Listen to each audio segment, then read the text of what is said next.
So hey guys, what's good? I'm back and today I'm gonna do like the longest awaited video, which is my A-level experience. So let's go.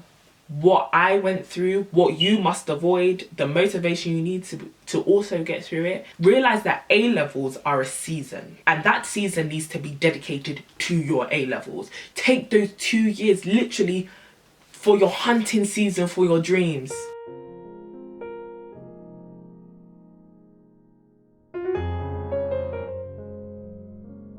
So I started sixth form in 2013, September 2013, which seemed so long ago, but it was only 3 years ago. Okay, so yeah, I started A-levels in 2013 and I went to a sixth form, so I continued in the secondary school which I went to, which meant that I was with people who I kind of had always known for the last for the last 5 years. Yeah, so it wasn't too difficult. I wasn't in a strange environment. I didn't have to get to know a completely different routine as much because I wasn't in a completely foreign space. So in terms of moving school and stuff, that wasn't really what I had to do because I kind of took the safe option and I just stayed where I was.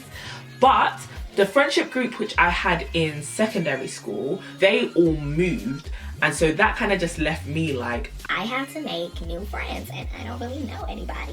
Help. But in a school where all the girls were pretty much lovely, like everyone was down kind of to be friends to an extent. I went to an all-girl school as well. So yeah, the first day of sixth form came and you know, I've got all my books and I'm like, I got amazing GCSEs, so obviously A-levels is gonna be a walk in the park. Things right from the beginning, as in right from September, were hard. Like there was no, okay, come in and you know, let's all just have a little bit of a chit chat and ease you into the course. There was nothing. It was literally this is the course structure and it begins in 5, 4, 3, 2, 1. Here's your next assignment. And it was like, how do I do this?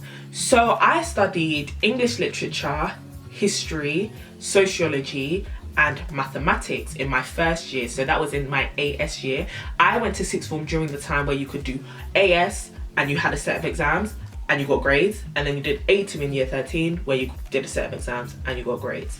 So in my first year, which was year 12, which was when I was doing my ASs, I took those 4 subjects and English literature was quite fun. However, I didn't realize how much of a breeze GCSE English was. GCSE English was a kind of an amalgamation of language and literature. And literally, guys, it was so easy compared to A-level because everything was basically fed to you. It was kind of like, yeah, you know, of mice and men, George kills Lenny, you know, Curly's wife wears red, therefore she's dangerous, here's your A-star. And in A-level, it was more like if you said something like that, you would basically get kicked off the course. No, you were no longer being spoon-fed. There was no longer that many things available for you on the internet. And I mean, A-levels really did sit you in your place in terms of knowing that GCSEs are very easy. You're very supported. You're basically carried through this. Whereas A-level, you really have to stand your own ground and start taking your own steps to understanding the course material. English literature really did hit me because it was like, here's actual books. Go and read these books by yourself and come and tell me what you think about it. And I had an amazing teacher. Shout out to you, Miss Madden.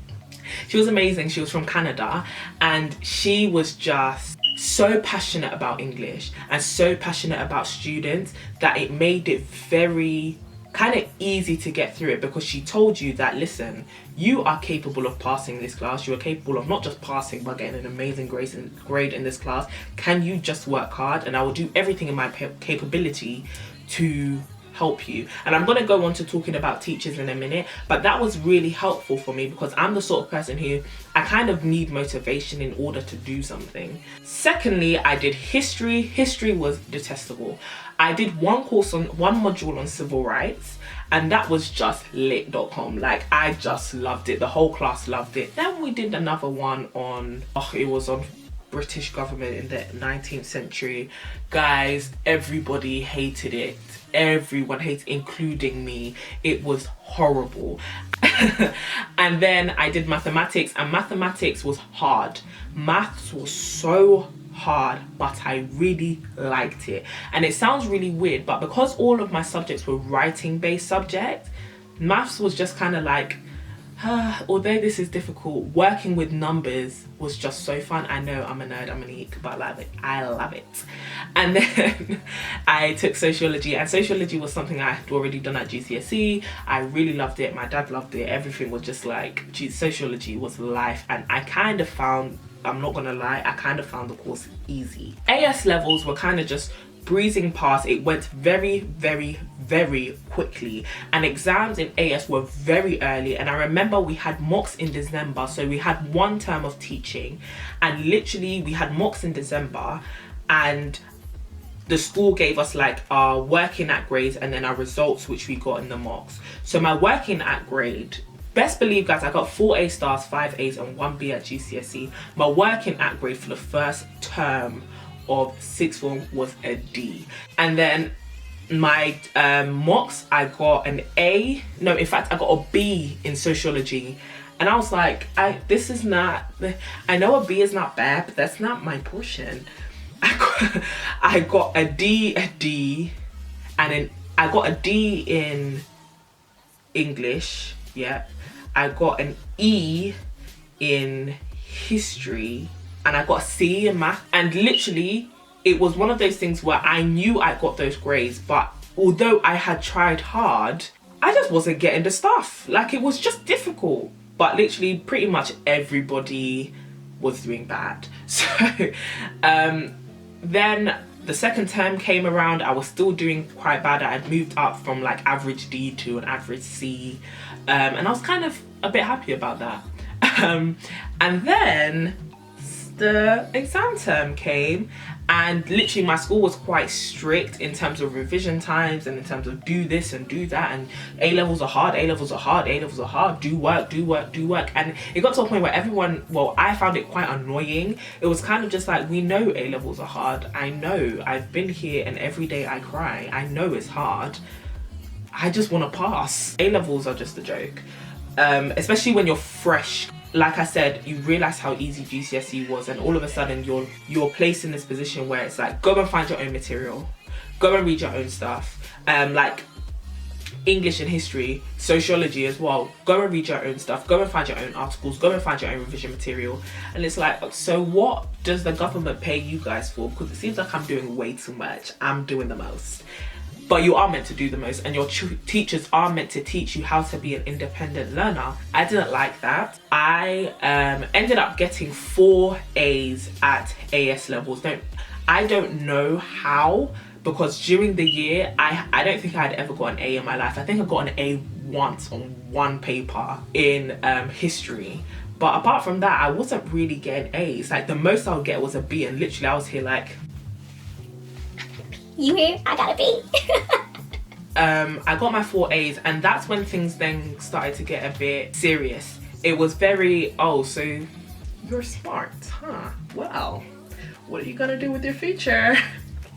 So I was like, okay, I got 4 A's. It was very unexpected, and I was like, okay, cool, sit down, think about what you're gonna do, because now you've got to apply to university. You found AS is really, really hard. You're going through a lot of stuff. A lot of things are changing in your life. So think about the way your future is gonna be.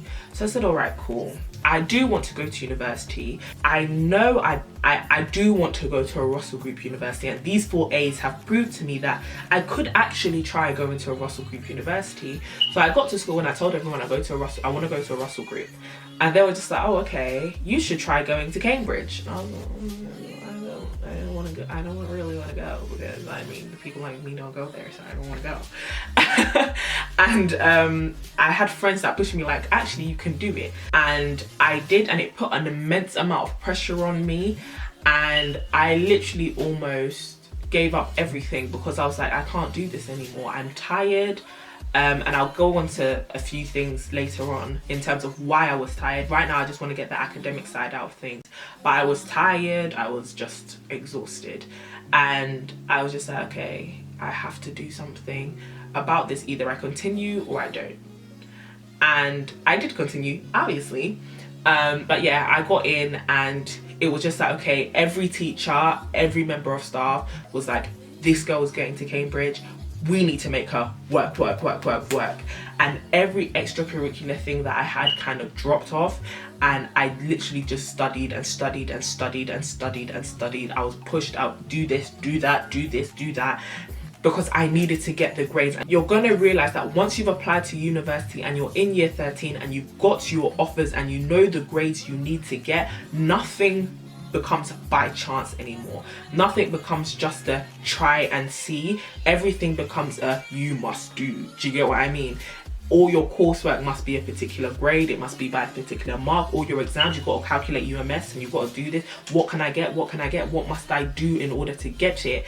Because it almost, you put this pressure on yourself, which is almost like, if I fail one little thing, or if I don't get the grade I need in one little thing, my whole future is ruined, which is definitely not the case. But when you're 17, 18, and it seems like the rest of your future is depending on the few exams which you need to do in the next couple of months, and time is moving so quickly, there's just so much on you that you really feel like if you don't get this right now, you're gonna die. And that was the pressure which I was putting on myself, and that made A-levels, especially year 13, quite unbearable for me. So all that pressure was built onto me by myself and by other people. Yeah, by the end of it, I still went into my exams, obviously. I tried my best. I revised really hard as I could. It wasn't the best that I could do, but I revised as hard as I could, and I got A-star AA at the end of it. So in terms of my general sixth form experience, I would, especially on the academic side, I would say it was full of a lot of anxiety, but it did pay off. However, if I could do some stuff differently, I would definitely say hold off on the amount of pressure on which you are putting on yourself. Now, one thing that helped me alleviate some pressure off myself was the fact that I had an amazing squad around me. My squad was the bomb diggity dig in sixth form. Like, we would laugh every day. There would always be a story to tell. There would always, if you're crying, I'm sure somebody will get out of their class and start crying with you, because everyone felt the pressure at the exact same time. And it was amazing to have people around me who knew how I felt. They knew the pain which I was feeling. I knew the pain which they were feeling. And we could just comfort each other. We could laugh together. We could cry together. We were frustrated together. We were told off together. We were everything together. So have an amazing set of friends around you. One thing I always tell people now when I meet sixth form students is surround yourself with like-minded people, especially in A-levels and GCSEs, because you need people who will encourage you while you are down to get right back up, because you don't have time to sulk, you don't have time to cry, you don't have time to scream, you don't have time to be angry. Time is going very quickly. These 2 years will flash before your eyes, so you need people to tell you, can you get out of this rut that you're in and continue to be great and continue your pursuit of success. that's literally the friends that I had around me. And literally surround yourself with people like that. Surround yourself with people who aren't playing about with their education. Some people are in school in sixth form and in GCSEs and they're thinking, oh, I'll hang around with the people who don't really care, you know, their attendance is poor and I'll be fine because I'm my own person. But the truth is, if you are around people who are not serious, likelihood is they're going to pull you in their unseriousness. Do you know what I mean? And they're going to pull you down. You need to be around people who care for their success so that they can encourage you to care for yours. That's what kept me going a lot in sixth form. It kept me going a lot. The second tip I would give you is try your hardest not to have a job. Now, the reason why I say this is because I had a job during the whole of my sixth form experience. I did part-time freelance hairdressing. I worked in 2 salons. I was tired, and that's why I'm saying it got to a point in sixth form where I was just exhausted. I couldn't I was trying to balance a social life with a work life, with an academic life. And in sixth form, when there's so much riding on you, you cannot then burden yourself with 1,000 different tasks at a time. Realize that A levels are a season, and that season needs to be dedicated to your A levels. You cannot then say, oh, this is my season of A levels, however, I'm also going to make it my season of the turn up, I'm going to make it my season of the hustle, I'm going to make it my season of the relationship. You can't do that, because A levels needs its own, this is my time to shine. Do you get what I mean? Every step that you take, remember that this is your time to shine academically. If this is the choice that you're making, don't ever get yourself into something which you aren't going to give your all to. And if you've chosen to go to sixth form, if you've chosen to go to college, if you've chosen to do a degree, do a exam, do a module, do whatever, give your all to it and try your best to get the best grade which you can. Because at the end of the day, what's the point of going to somewhere to waste 2 years of your life only to come out with something that you can't really show people with pride? Don't be too upset when you start failing.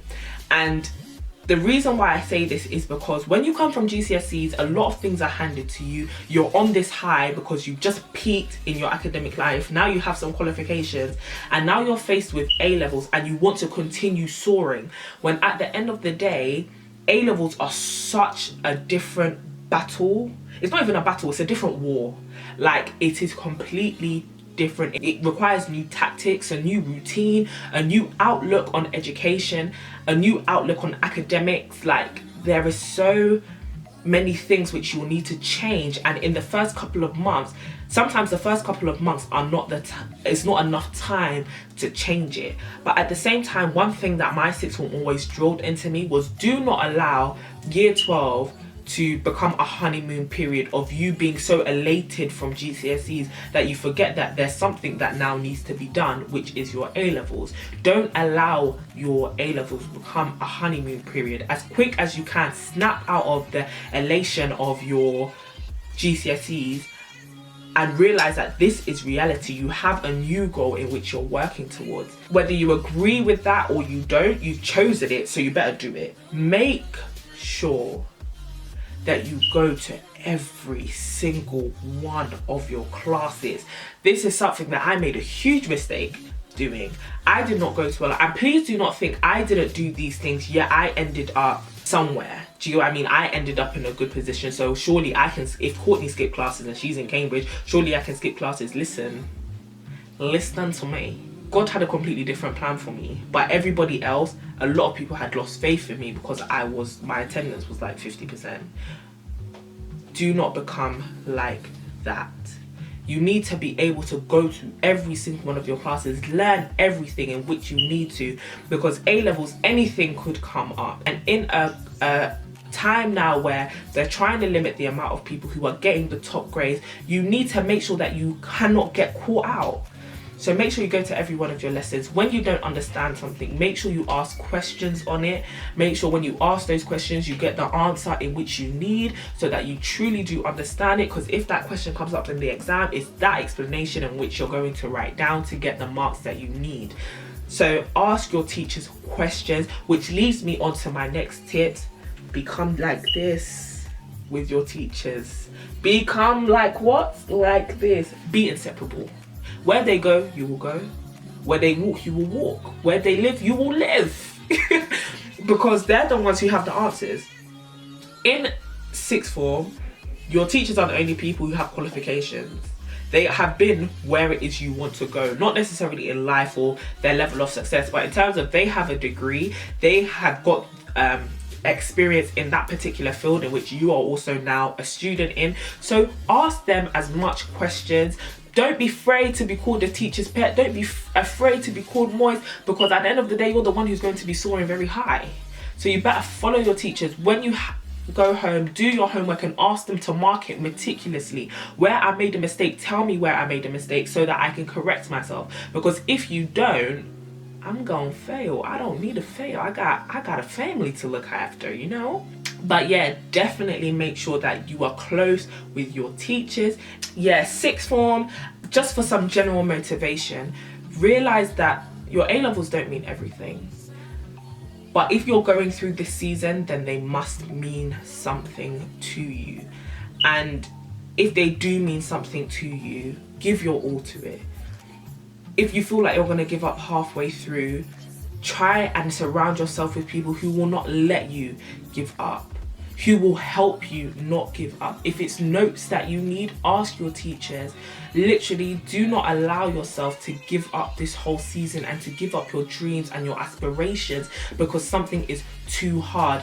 Everything comes to an end. Everything has a season, which means that it will begin and it will end.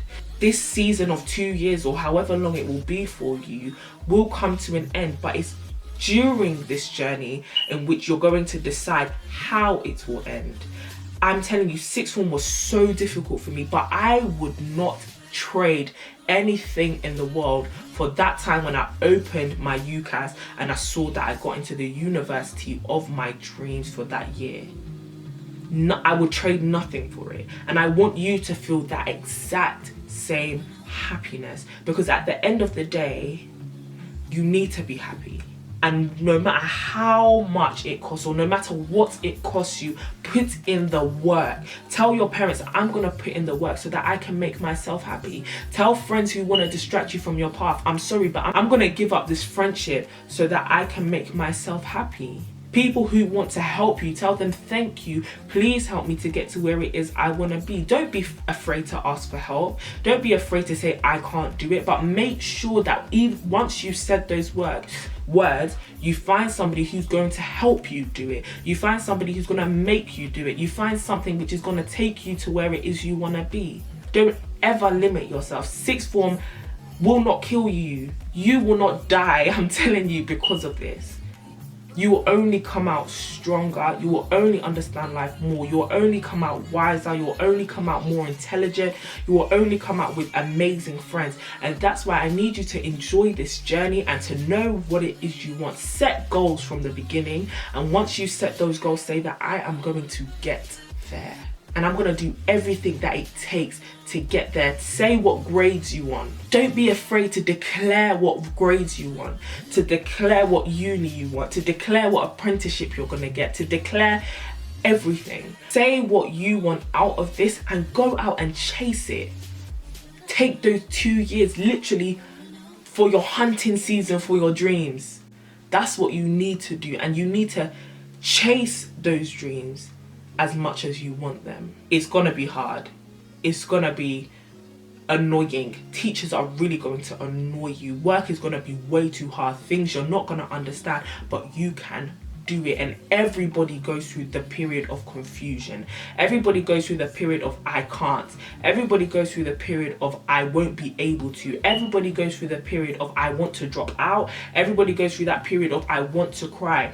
Every single person who you see who has been successful in university, who has done something after sixth form, people who you look to, even like myself, people who you look to and you say, oh my gosh, I want to pass sixth form like how she passed sixth form. These are people who have cried their tears as well. They have shed blood, sweat and tears to get to where they are. So do not think this process is going to be easy. If you do find it easy, God bless you. Like seriously, I'm so happy for you. But if you don't, like the rest of us, don't worry. It is not just you. Everybody has gone through it. If you need support, askcourts@gmail.com is there for you to rant and just to say that you can't do it. But trust and believe me, I will reply to you like, yes, you can. Don't be silly.